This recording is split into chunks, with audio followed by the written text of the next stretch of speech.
Baik, terima kasih. Kita akan mulai bersama-sama. Bismillahirrahmanirrahim.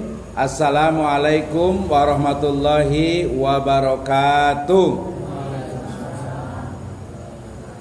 Alhamdulillahirabbil alamin. Wassalatu wassalamu ala asrafil anbiya'i wal mursalin, habibana wa nabiyyana Muhammadin sallallahu alaihi wasallam wa ala alihi wa ashabihi wa man tabi'ahum bi ihsanin ila yaumiddin wa ba'd. Qala Allah ta'ala fi kitabihil karim, a'udzu billahi minasy syaithanir rajim. Bismillahirrahmanirrahim. Ya ayyuhalladzina amanu taqullaha haqqa tuqatih wa la tamutunna illa wa antum muslimun. Wa qala Allahu azza wa jalla aidan wa aqimus salata wa atuz zakah warka'u ma'ar raqiin. Wa qala azza wa jalla inna salata tanha 'anil fakhsya'i wal munkar. Wa qala Rasulullah sallallahu alaihi wasallam fi riwayatin buniyal islamu ala khamsin syahadati alla ilaha illallah wa asyhadu anna muhammadar rasulullah wa iqamis shalah wa itaiz zakah wa tasumu ramadan wa tahujjal baita man istata'a ilaihi sabila. Wa qala aidan Rasulullah sallallahu alaihi wasallam ra'sul amri al-islam wa amuduhu as-shalah wa dirwatus sanamihi al-jihad fi sabilillah. Amma ba'd, fa inna asdaqal hadits kitabullah wa khairal huda hudan nabiyyu sallallahu alaihi wasallam. Alhamdulillah, asyukru lillahi wahda alladzi an'ama alaina fi hadas sabah wa hadal yaum nastati wa naltaqi khasatan fi hadal majlis al mubarak. Wa insyaallah ta'ala sanabahas yata'allaq bi maqasidus shalah kama yani amarani minal lajnah. Alhamdulillah, syukur kepada Allah Subhanahu wa taala yang telah memberikan kepada kita kenikmatan iman, Islam dan juga ihsan. Kemudian salawat dan salam sama-sama kita panjatkan kepada junjungan alam habibana wa nabiyyana Muhammadin sallallahu alaihi wasallam, kepada seluruh ahlul baitnya, para sahabatnya, serta orang-orang yang senantiasa mengikuti jejak sunnahnya hingga akhir zaman. Pertama saya ucapkan terima kasih jazakallahu khairan ala khudurikum atas kehadirannya di majelis yang insyaallah diberkahi oleh Allah Subhanahu wa taala, khususnya majelis untuk pengajian di keluarga besar Kapau ini ya. Alhamdulillah ini sudah yang ketiga kali kayaknya ya. Alhamdulillah sudah yang ketiga kalinya saya hadir di sini. Mudah-mudahan masih ingat dan ada manfaatnya. Ya, kenapa? Karena salah satu dari raudhah min riyadil jannah, ya salah satu dari surga atau taman-taman surga itu adalah tamannya atau tempat untuk apa? Majelis taklim, ya untuk apa? Thalabul ilm. Jadi insyaallah taala langkah kita dari rumah ya yang berjalan, yang membawa kendaraan itu masuk ke dalam hadis Nabi sallallahu alaihi wasallam, man salaka tariqan yaltamis bihi ilman sahalallahu lahu bihi tariqan ilal jannah. Ya siapa saja yang salaka tariqan, yang menempuh jalan, di mana menempuh jalannya itu adalah apa? Untuk mendapatkan ilmu, maka Allah Subhanahu wa taala akan memudahkan jalan kita ke surga. Nah, amin ya rabbal alamin ya. Terima kasih kepada ibu dan bapak sekalian dan juga pembaca qari'ah kita ya. Tadi bacanya sudah bagus sekali alhamdulillah. Itu di surat Al-Maidah terkait dengan salah satu dari tema yang diberikan amanah kepada saya ya pada hari ini. Insyaallah kita akan bahas bersama-sama terkait dengan maqasidus shalah. Ya ini mungkin sesuatu yang mungkin terdengarnya kalau sholat itu sudah biasa, tapi kalau maqasidus sholat itu mungkin agak-agak belum biasa. Padahal ya, ini saya mengambil judulnya itu adalah dari satu buku kecil yang ditulis ya pada abad ke-8 Masehi, namanya Imam Al-Hakim At-Tirmidzi. Ya, beliau menulis buku judulnya adalah As-Shalah wa Maqasiduha. Ya, salat dan maksud tujuannya. Ya, jadi topik hari ini Ibu dan Bapak sekalian, kita akan membahas tentang maqasid salat atau maqasidus shalah, maksud dan juga tujuan dari salat itu sendiri. Nah, ini penting. Kenapa Allah Subhanahu wa taala berfirman, a'udzubillahi minasyaitonirrajim, fadzakir fa inna dzikra tanfaul mu'minin. Berilah peringatan, karena peringatan itu mengulang-ulang kembali pelajaran misalnya, itu akan memberikan manfaat ya bagi kita sebagai manusia. Kenapa? Karena manusia itu adalah mahalul khata wan nisyan. Ya, tempatnya salah dan juga lupa. Ya, hari ini mungkin ya kita ingat, oh ada tujuan, maksudnya adanya sholat. Kenapa kita harus sholat? Nah, ini pembahasannya memang cukup mendalam ya, cukup mendalam sehingga bukan hanya rukun dan syaratnya, tetapi kita mendapatkan hikmatus sholat, hikmah dari kenapa kita itu sholat. Jadi Ibu dan Bapak sekalian, kalau umpamanya kita ditanya ya oleh anak-anak kita atau mungkin ditanya oleh orang lain, ya pertanyaannya adalah kenapa kita sholat? Nah, jawabannya itu dua ya. Jawaban pertama adalah dari namanya itu perspektif atau dari sisi usul fikih. Kalau ditanya kenapa kita itu sholat, jawabannya adalah karena Allah Subhanahu wa taala memerintahkan kita untuk melaksanakan sholat. Ya, tadi ayatnya di surat Al-Baqarah ayat ke-43. Wa aqimus sholah wa atuz zakah. Kemudian juga nanti di surat An-Nisa ada juga inna sholata kanat alal mu'minina kitaban mauquta. Ya, jadi ternyata sholat itu adalah Inna sholata kanat alal mu'minin, yang menjadi sebuah kewajiban bagi setiap mukmin yang sudah ditentukan waktunya. Ya, itu dari Al-Quran, minimal di surat Al-Baqarah ayat ke-43 dan juga di surat An-Nisa terkait dengan kewajiban untuk sholat.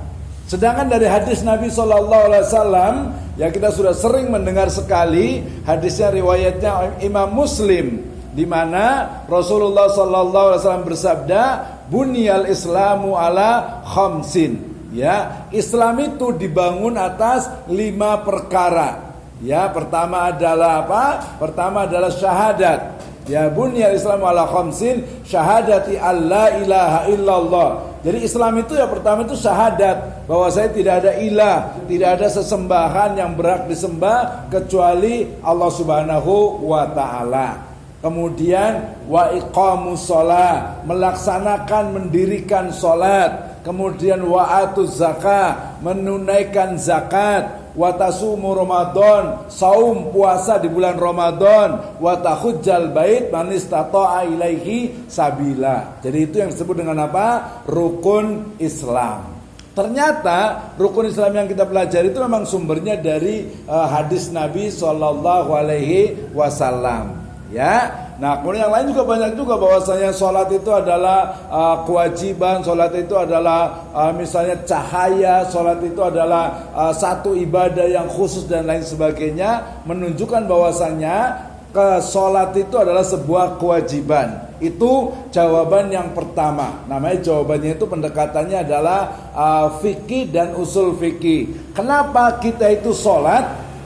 Karena sholat itu adalah kewajiban. Dan juga tadi disebut dengan Imadul Islam, tiang pancangnya Islam itu adalah sholat. Nah itu yang ibu dan bapak sekalian sudah sering, mungkin sudah bertahun-tahun, sudah sering sekali. Nah kita akan belajar, kita akan sama-sama hari ini tentang jawaban yang kedua. Ketika ditanya kenapa kita itu sholat, ya jawabannya perspektifnya adalah maqasidus syariah. Ya, pertama kita bisa lihat dari sini bahwasanya wa aqimis sholata li dzikri. Ya, laksanakanlah sholat li dzikri, untuk mengingat Allah Subhanahu wa ta'ala. Berarti kalau ditanya kenapa kita itu sholat, jawaban yang kedua adalah karena sholat itu apa? Akan selalu mengingatkan kita sebagai hamba kepada Allah Subhanahu wa ta'ala. Itu secara personalnya. Kemudian yang kedua juga ada di surat An-Nisa juga dikatakan tadi, inna sholata kanat alal mu'minina kitaban mauquta. Ayat yang lainnya mengatakan inna sholata tanha anil fakhsya'i wal mungkar. Artinya apa? Sholat itu sesungguhnya ketika dilaksanakan secara benar itu akan mencegah dari perbuatan keji dan juga mungkar. Kita mendapatkan yang kedua. Kenapa kita sholat? Agar kita itu terhindar dari perbuatan yang keji dan juga yang mungkar. Nah, ibu bapak sekalian, banyak sekali perbuatan yang mungkin kadang kalau yang dosa, yang keji, yang mungkar kita mungkin sudah tahu ya. Sudah mungkin kita alhamdulillah bisa menghindarinya. Tapi mungkin ada sesuatu yang kadang menjadi apa? Amrotul qulub, menjadi penyakitnya hati. Ya, menjadi penyakitnya hati banyak dari mulai manusia biasa sampai juga kalangan ulama. Ya, kalau umpamanya manusia biasa biasanya muncul rasa mungkin syirik kecil, ya adanya ria, ya kemudian mungkin ada muncul juga rasa iri dengki kepada orang lain, ya melihat mungkin tetangganya, temannya, saudaranya mungkin bawa mobil baru, bawa kendaraan baru, rumah baru, kekayaan baru, kita muncul rasa tidak nyaman. Ya, nah itu kalau dari sisi individual. Dari sisi sosial atau dari sisi tadi juga orang biasa, para ulama juga banyak. Jangan lupa ya bahwa orang yang mungkin yang ustadz, yang kiai, yang ajengan atau mungkin tokoh agama, ya itu semakin apa? Kalau dalam istilahnya itu pohon itu ketika dia semakin tinggi, anginnya itu akan semakin kuat, gitu ya. Jadi ya cobaan fitnah itu sesuai dengan keimanannya. Jadi orang yang mungkin sudah menjadi tokoh agama biasanya dia malah muncul banyak sekali apa godaannya. Mulai mungkin timbul dalam diri dia itu apa? Kiber, kesombongan. Ya padahal ini yang paling berbahaya, kesombongan itu. Yang kedua kadang juga mudah menyalahkan orang lain.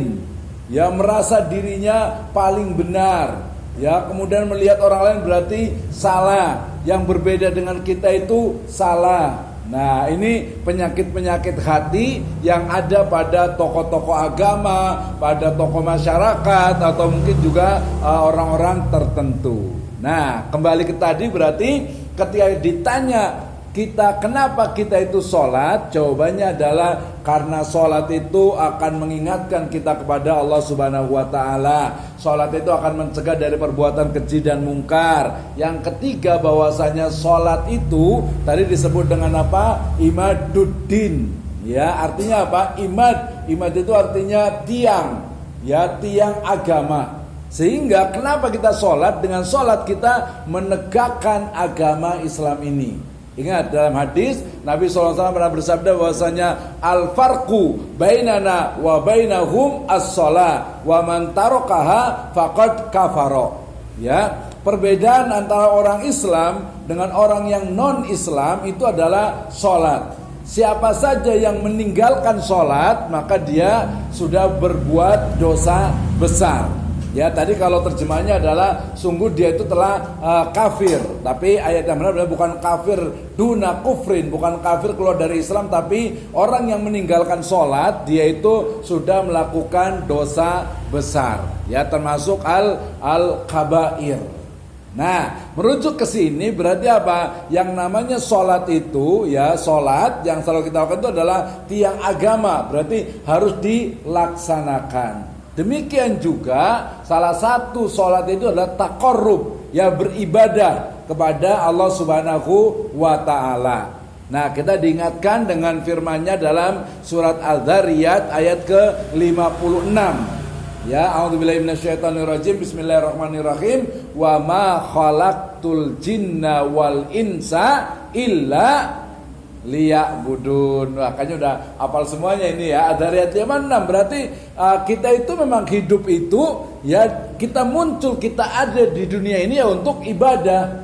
Ya, ibadah itu apa? Ibadah itu adalah ismun jami'un likulli ma yuhibbuhullahu wa yardahu minal akhwali wa aqwali zahiran wa batinan. Jadi ibadah itu adalah seluruh aktivitas yang dicintai dan diridhoi oleh Allah Subhanahu wa Ta'ala.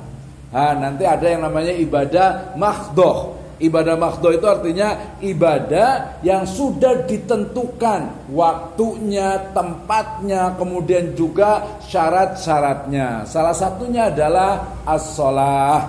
Ya, salah satu adalah salat ini sudah ditentukan, ya, 5 kali yang wajib. Kemudian nanti ada 14 rakaat yang sunnah rawatib.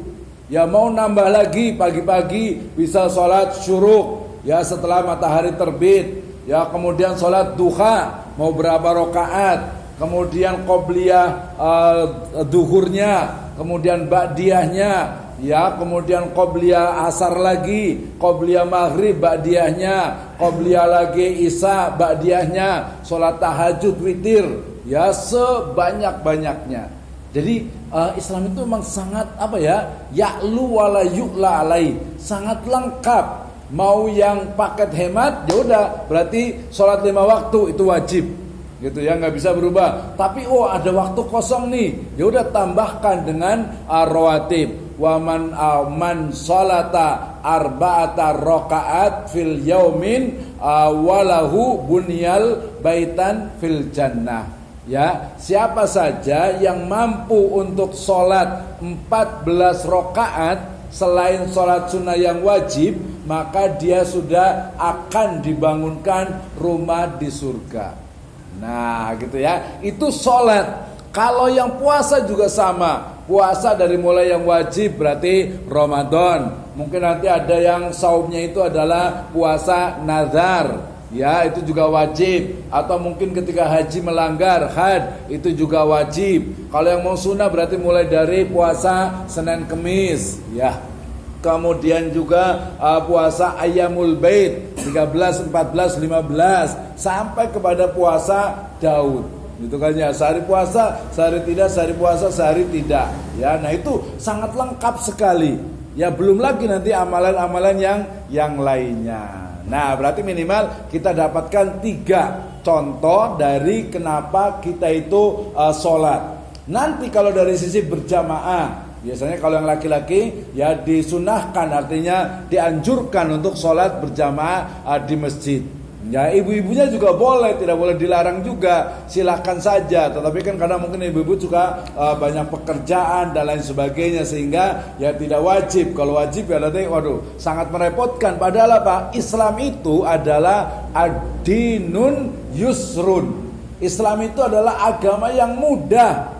Ya tidak ada mempersulit, tidak ada menyusahkan. Semua aturannya itu adalah apa? Masalih lil linnas. Ya, jadi syariat Islam itu semuanya aturannya itu apa? Mendatangkan maslahat dan menjauhi atau menjauhkan mudarat.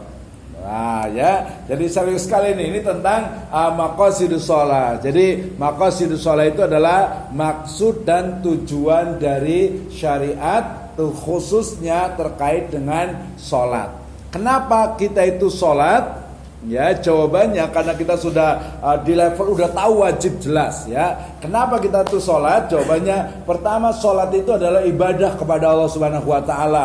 penyembahan kepada Allah Subhanahu wa taala. Itu yang pertama. Yang kedua, untuk mengingat Allah Subhanahu wa taala li dzikri, ya. Kemudian yang ketiga adalah tanha anil faksya'i wal munkar, mencegah dari perbuatan keji dan mungkar. Yang keempat adalah untuk apa? Menegakkan ya Islam, menegakkan bangunan Islam. Yang kelima nanti terkait nanti dengan tadi berjamaah adalah kedisiplinan. Makanya tadi kita mauquta. Kenapa sih sholat itu harus sebelum matahari terbit? Ya, kemudian nanti setelah matahari itu zawal, ya mulai condong ke barat. Kemudian sholat lagi nanti ketika bayangan itu sudah lebih panjang dari aslinya. Kemudian nanti menjelang matahari terbenam, ketika ufuk itu berwarna merah, sampai terakhir matahari terbenam. Itu semuanya ada waktunya. Itu adalah salah satu hikmahnya adalah kedisiplinan kita. Nah, sayangnya memang kalau sekarang ini sering sekali justru ya jam waktu yang sudah diatur sedemikian rupa itu ternyata kadang dirubah oleh manusia. Ya, terutama biasanya ya mungkin karena keadaan, karena pekerjaan, karena sosial, karena masyarakat. Ya, sekarang banyak nih gara-gara mungkin salah satunya kemarin karena apa? Pandemi Covid itu, ya sekarang itu banyak sekali manusia itu yang habis subuh tidur lagi. Gitu ya, ya bangun tidur lagi biasanya itu ya. Ya, kayak kalau sekali-kali liburan gitu ya, mungkin pas hari libur ya mungkin boleh lah, walaupun diutamakan itu ya setelah sholat subuh selesai qiraah, membaca Al-Qur'an, mungkin bisa zikir pagi petang. Setelah matahari matahari terbit itu baru boleh tidur. Ya, kalau bisa setelah sholat syuruk tuh. Kalau mungkin ibu-ibu biasanya nggak tahu, kalau bapak-bapaknya ya berarti sudah berangkat kerja mungkin gitu ya. Karena juga sunnah gitu. Artinya apa? Ya boleh sebenarnya, tapi diusahakan setelah matahari terbit. Nah, sholat itu sebenarnya tadi mendisiplinkan kita. Ya, bekerja misalnya, kerja itu kan otomatis jam 12 baik sholat ataupun tidak, dia butuh istirahat dan butuh makan. Otomatis tuh, berarti ya istirahat memang. Ya, kemudian juga nanti asar juga pasti orang itu perlu istirahat. Nah, berarti sholat itu adalah juga hikmahnya, makosidnya, maksud dan tujuan dari sholat salah satunya tadi adalah apa? Mendisiplinkan. Ya, makan kita harus disiplin. Ya, pagi-pagi mungkin ada yang hanya kopi atau teh atau sarapan, atau mungkin yang biasa dengan sarapan nasi, siang juga makan, mungkin malam juga makan gitu ya. Nah, itu sebagai apa? Memang itu bentuk dari kedisiplinan dan keteraturan dari ciptaan Allah Subhanahu wa taala. Sama juga Ibu dan Bapak sekalian, kalau tubuh kita butuh makan, ya, rohani, ruh kita itu juga perlu makanan yang bergizi. Apa itu? Yaitu salah satunya adalah ilmu, kemudian juga zikir, kemudian juga agama, termasuk juga adalah ibadah.